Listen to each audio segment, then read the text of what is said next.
Karibu katika Matukio Daima Habari kwa siku hii ya leo. Huu hapa ni muktasari wake.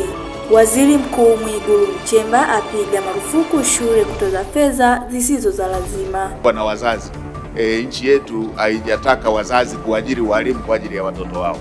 Kwa hiyo mamlaka ya serikali za mitaa pale ambapo pana uhitaji huo wajiratibu, watumie mapato ya. Dr. Kabati asema mvua kubwa Kilolo zaharibu miundombinu ya barabara. Hii hazipitiki. Kata zote hata kutaja hapa sitoweza kwa sababu nitatumia muda wote kuzitaja barabara za Kilolo, mtandao mzima barabara zinakatika kwa sababu mvua ni nyingi. Na katika michezo, tawi la Yanga Miomboni Iringa watoa wito kwa mashabiki kujisajili. Wanachama wa Miomboni makao makuu, ninawapongeza sana kwa kulipa adresi zao kwa wakati, lakini pia wale mashabiki ambao hawajakata kadi na waombeni sana kujisajili kwa kadi. Tunakokwenda huko usije kulaumiana. Uhali gani mtazamaji wa Matukio Daima Media, naamini kabisa wewe ni mzima wa afya kama ambavyo sisi ni wazima wa afya. Nikukaribisha katika Matukio Daima Habari kwa siku ya leo. Nataka kusomea habari hizi. Jina langu ni Emmanuel Manonga na Esther Kameta. Nikukaribishe tuwe sote kuanzia mwanzo hadi tamati mwa taarifa hii ya habari. Na tuanzie jijini Dodoma ambapo Waziri Mkuu wa Jamhuri ya Muungano wa Tanzania Daktari Mwigulu Lameck Nchemba amepiga marufuku shule kutoza fedha zisizo na lazima kwa wanafunzi wa shule za msingi na sekondari. Jibu maswali ya papo kwa papo bungeni jijini Dodoma kuhusu utekelezaji wa sera ya elimu bila malipo, Waziri Mkuu Mwigulu Nchemba amezielekeza ofisi zote za halmashauri kuanzia ngazi ya vijiji hadi mijini kusimamia kwa karibu suala hilo. Mheshimiwa Spika, nimpongeze Mheshimiwa mbunge kwa swali lake zuri, na alichokisema ni kweli kwamba katika baadhi ya maeneo kumekuwepo na michango ambayo inaondoa ile maana halisi ya elimu bila ada. Mheshimiwa Spika, ni kweli pia michango hiyo ikiwa mingi ina athari kwa watoto na kwa wazazi na familia hizo, hasa familia ambazo hazijiwezi. Mheshimiwa Spika, ninasema ni kweli kwa sababu nilipokuwa ziara katika mkoa wa Katavi, alikuja mama mmoja kati ya wananchi waliouliza maswali, akasema mwanae amekosa masomo kwa takriban miezi miwili naenda mitatu kwa sababu aliambiwa asiende shule mpaka aende na mchango wa takriban shilingi 50,000, ambalo ni jambo baya, mtoto kukosa masomo kwa sababu mzazi wake amekosa michango. Mheshimiwa Spika, nilielekeza mtoto yule arudishwe shuleni na nimpongeze Mheshimiwa mkuu wa mkoa, amenipa taarifa kwamba yule mtoto alirudishwa shuleni, na nilielekeza mamlaka zinazohusika na masuala ya nidhamu kwa walimu wetu wamwite yule mwalimu mkuu kwa uzembe huo, kwamba mtoto ameweza kukosa masomo, ameweza kutokuwepo shuleni muda wote ule, na wao wakaendelea na maisha kama vile hakuna kitu kilichotokea, na lenyewe hilo tutaendelea kuchukua hatua. Mheshimiwa Spika, Mheshimiwa mbunge ameweka wazi kwamba yapo mambo ambayo ni ya msingi, na mimi niwapongeze walimu katika maeneo mengi wamefanya hivyo kwa nia njema ya kutaka watoto wafanye vizuri, bila kwenda moja kwa moja tu kwenye eneo hilo ambalo pengine limepitiliza na kuleta athari. Lakini pia tutambue walimu wamejitoa sana katika baadhi ya maeneo kwa initiative zao kuhakikisha watoto wa Kitanzania wanafanya vizuri. Na Mheshimiwa Spika, bunge lako tukufu linatambua kwamba kwa wingi wa watoto ambao wameendelea kuongezeka kwa vipindi tofauti, ikiwemo hii sera ya elimu bila ada, lakini pia na reentry programs ambazo zililetwa, imesababisha katika baadhi ya maeneo uwiano wa walimu kwa wanafunzi hauko sawa. Kwa hiyo walimu wanajitahidi wale kwa uchache wao ili kuhakikisha watoto wana cover syllabus zote zile. Kwa hiyo niende tu kwenye hoja hii ambayo Mheshimiwa mbunge nimetoa waraka ambao unatoa miongozo ya masuala yanayohusu michango. Moja ya michango ambayo tunakubaliana nayo ni endapo tutataka watoto wapate chakula shuleni, tukasema hata wangekuwa nyumbani wangepata chakula anyway. Kwa tukasema hili si jambo linaloleta mzozo, na hata katika baadhi ya shule, hata katika baadhi ya maeneo hawajaona kama ni tatizo. Lakini michango mingine ambayo inapitiliza tumesema lazima ifuate mwongozo na iwe na ukomo. Maeneo haya tumeshawaelekeza wakuu wa mikoa, tumewaelekeza makatibu tawala wa mikoa, na tumetoa waraka ambao unaenda sambamba na waraka huu ambao mheshimiwa mbunge ameunukuu. Tulikuwa na baadhi ya maeneo ambayo yalikuwa yanajitokeza, shule zetu hizi zinakuwa na walimu wanaojitolea na wanalazimika walimu wale walipwe nje ya utaratibu ule wa walimu walioajiriwa. Nimeelekeza halmashauri zote ziweke bajeti za mapato ya ndani kuweza kuhakikisha kwamba walimu wale ambao wanawaongezea kwa ajili ya kuwafundisha watoto wetu walipwe kutoka katika vyanzo vile, kwa sababu wazo lenyewe la kuwa na walimu wa kutosheleza ni wazo zuri, kwa sababu hata sisi hapa waheshimiwa wabunge, mnakumbuka kuna wakati kulikuwepo na utaratibu, enzi zile kulikuwepo na utaratibu wa tuition. Wakati mwingine tulikuwa tunamuelewa mwalimu wa tuition kuliko yule anayefundisha hata pale darasani. Kwa hiyo wazo la kuwa na walimu wanajitolea si jambo baya, lakini walimu hawa hawapaswi sasa kuanza kulipwa na wazazi. Nchi yetu haijataka wazazi kuajiri walimu kwa ajili ya watoto wao.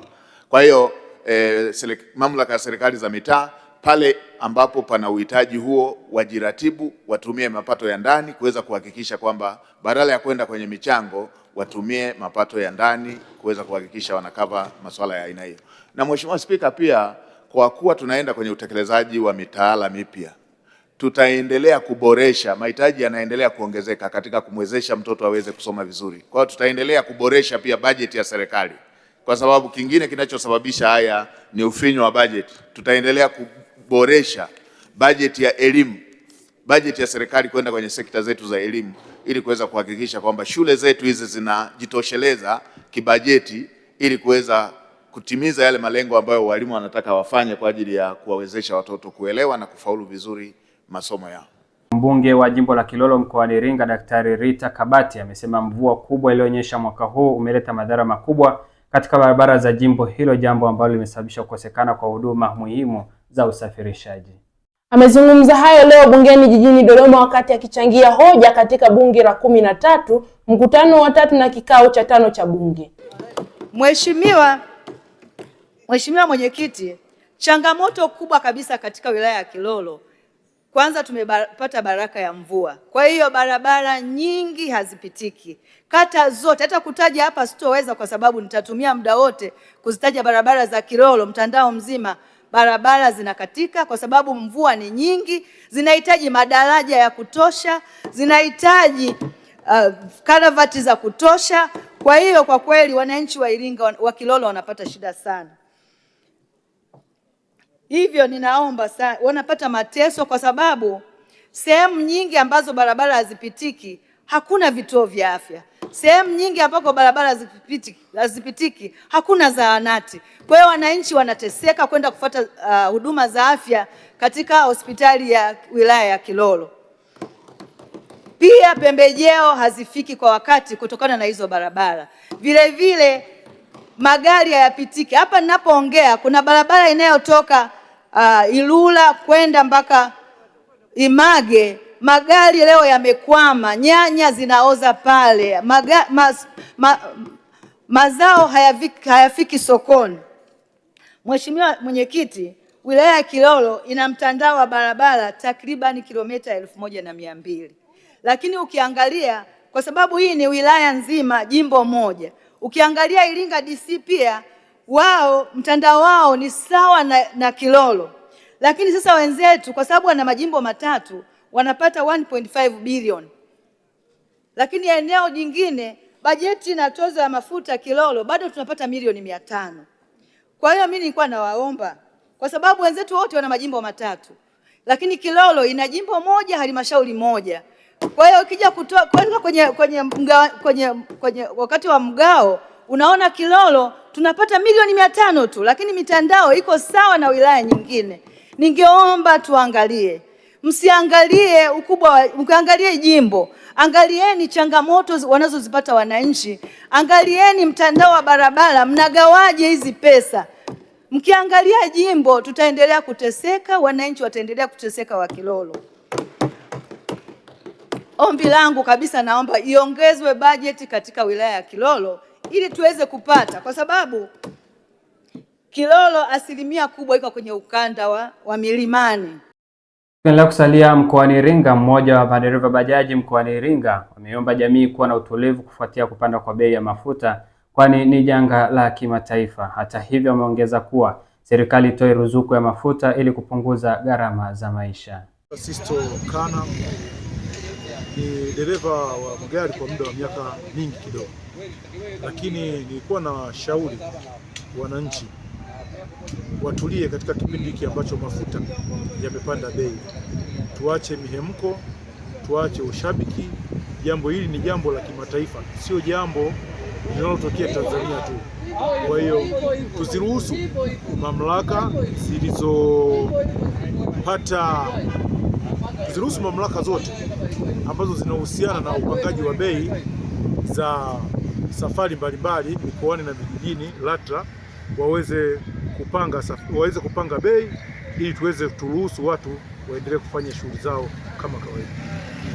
Na kwa Mheshimiwa Rais, labda tungetaka tuna yeye atusaidie kuweka ruzuku kama alikuwa akiongea bwana kiongozi, ili kusudi tuweze kupunguza ukali wa maisha kwenye swala hili la mafuta. Vita ni jambo ambalo si kitu kizuri kwa kweli. Vita ina athari nyingi, na vita ina athari ya miaka mingi kwa wale wanaopigana, hata kwa sisi ambao tunazunguka maeneo haya.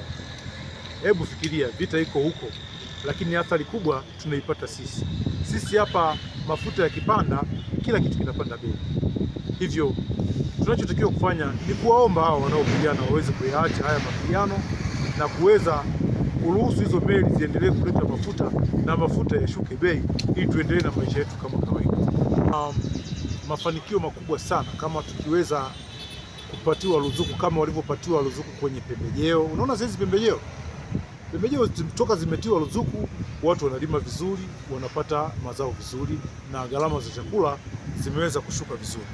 Tukipata nafasi hiyo tena kwenye mafuta, vyakula vitafika mijini kutoka vijijini kwa bei nafuu, na vile vile swala la usafiri litakuwa liko chini. Kwa hiyo watu watafanya shughuli zao kiurahisi na kila kitu kitakuwa kwenye bei ambazo ni elekezi. Kwa hiyo ruzuku ni kitu cha muhimu sana, kama walivyoshauri wakina kiongozi na watu wengine, wakina Kena ni kiongozi na watu wengine, kwamba wanamuomba rais aweze kufanya ruzuku ili kusudi tuweze kupunguziwa bei hizi za mafuta. Dereva amesema hayo kufuatia kauli ya katibu halmashauri kuu ya CCM Taifa, itikadi, uenezi na mafunzo, ndugu Kenan Kihongosi, kwa kusema kuwa CCM imeshauri serikali kutoa ruzuku ili kupunguza gharama za mafuta pamoja na kudhibiti athari za kupanda kwa gharama za uagizaji. Hata hivyo, hatua hii pekee haitoshi. Athari za sasa ni kubwa zaidi kuliko vipindi hivyo vyote, na hivyo ni muhimu sasa kwa serikali kuona umuhimu wa kutoa ruzuku kwa utaratibu kama iliyofanya mwaka 2022. Na kwa kuwa sisi ni Chama cha Mapinduzi ambacho kinasimamia serikali, tumeshauri kuangalia na kuona serikali kwa namna gani itaweza kuangalia mpango wa kutoa ruzuku ili kuweza kidogo kupunguza gharama hizi za mafuta kama ambavyo Mheshimiwa Rais alifanya mwaka 2022.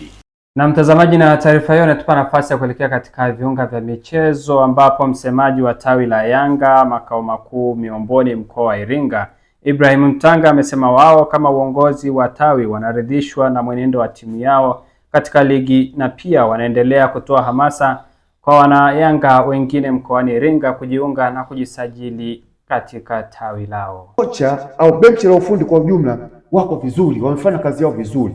Kama Yanga wanafanya vizuri, benchi la ufundi, wachezaji wanafanya vizuri, wewe mwanachama unafanyaje vizuri? Kama huna kadi au una kadi ujalipia ada, sasa wewe ndio nini sasa? Mimi mtu kama wewe sina muda wa kupoteza na wewe eti nikaongelea habari ya Yanga wakati wewe sio mtu hai. Kwa hiyo ukitaka mimi ni kuheshimu kwenye Yanga, tunapozungumzia Yanga tuongee kwa heshima. Jitahidi labda uwe mwanachama mwenzangu, uniambie bwana, mimi kadi yangu hii, tawi langu niloingilia, tawi la Miomboni au tawi fulani, hapo nitasema hapa tunaongea na mwana Yanga mwenzangu anayependa Yanga ifike mbele, anayependa Yanga ije ijenge uwanja wa kisasa. Afrika Mashariki hakuna timu itakayokuwa na uwanja mzuri na bora kama ule utakaojengwa Yanga. Wanachama wa Miomboni makao makuu, ninawapongeza sana kwa kulipa ada zao kwa wakati, lakini pia wale mashabiki ambao hawajakata kadi, na waombeni sana tujitahidi tuwe na kadi. Tunakokwenda huko tusije kulaumiana. Wale wanachama ambao hawajalipa ada walipe ada. Tuko kwenye kampeni ya kuhimiza kulipa ada. Mwaka huu wa fedha wa klabu ya Yanga wakati unaanza, yani mwaka jana tarehe 1 mwezi wa 7 mwaka jana, tulianzisha lile neno nasema tofali la ubingwa. Tofali la ubingwa linakwenda mpaka tarehe 30 mwezi wa 6 mwaka huu. Ndio tunafunga lile tofali la ubingwa. Lengo ni kukusanya pesa kwa wingi ili tukapate pesa zikaongezee majukumu mengine ya kitaifa kwenye klabu ya Yanga yatakapoona kadri itakapofaa pale inapotakiwa. Asante Frank Vegula kwa taarifa hii ya kimichezo, na taarifa hii ndio inatufikisha mwisho wa taarifa ya habari. Kabla ya kumaliza, tusikize muhtasari wake. Karibu katika Matukio Daima Habari kwa siku hii ya leo. Huu hapa ni muhtasari wake. Waziri Mkuu Mwigulu Nchemba apiga marufuku shule kutoza fedha zisizo za lazima. Bwana wazazi, nchi yetu haijataka wazazi kuajiri walimu kwa ajili ya watoto wao. Kwa hiyo mamlaka ya serikali za mitaa pale ambapo pana uhitaji huo wajiratibu, watumie mapato ya. Dr. Kabati asema mvua kubwa Kilolo zaharibu miundombinu ya barabara. Hii hazipitiki.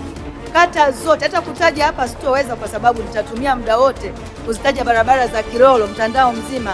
Barabara zinakatika kwa sababu mvua ni nyingi. Na katika michezo, tawi la Yanga Miomboni Iringa watoa wito kwa mashabiki kujisajili. Wanachama wa Miomboni makao makuu, ninawapongeza sana kwa kulipa ada zao kwa wakati, lakini pia wale mashabiki ambao hawajakata kadi, na waombeni sana tujitahidi tuwe na kadi. Tunakokwenda huko tusije kulaumiana. Na mtazamaji, mpaka hapo ndio mwisho wa taarifa yetu ya habari kwa siku ya leo. Kwa niaba ya wote walioandaa na kuchakata taarifa hii ya habari, jina langu ni Emmanuel Manonga na Esther Kameta. Nikusihi tu endelee kutufuatilia katika mitandao yetu ya kijamii ikiwemo Instagram, Facebook, Twitter kwa jina moja la Matukio Daima Habari. Uwe na usiku mwema. Mbali kwa matumizi rahisi na ya uhakika. Chagua maji unayoyaamini, chagua ubora unaostahili, chagua CF Natural Mineral Water. Kwa mawasiliano na kuweka oda, wasiliana nasi kupitia 0762 123 736 au 0769 440 834 au barua pepe cfcompany100@gmail.com. CF Natural Mineral Water, maji yenye madini asili kwa afya na uhai wa kila siku.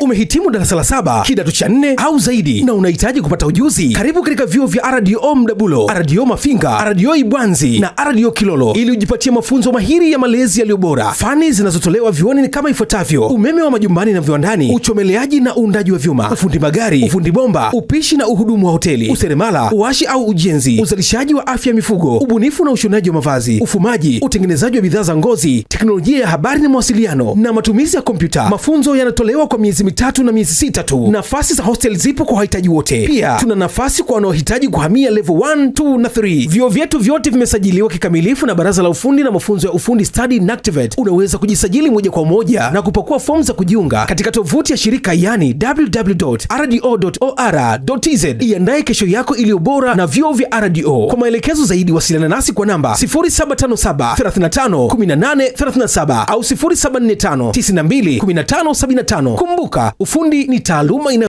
Nikwambie kitu mtazamaji wa Matukio Daima. Clock Kefu ni moja tu.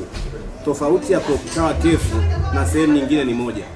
Kwanza Clock Kefu wahudumu wake ni wacheshi, lakini huduma zao ni bora kuliko, lakini kubwa zaidi kwamba vitu vyao vyote vinavyouzwa Clock Kefu ni bei nafuu kuliko. Usiulize wapi kefu nzuri, uliza tu Clock Kefu.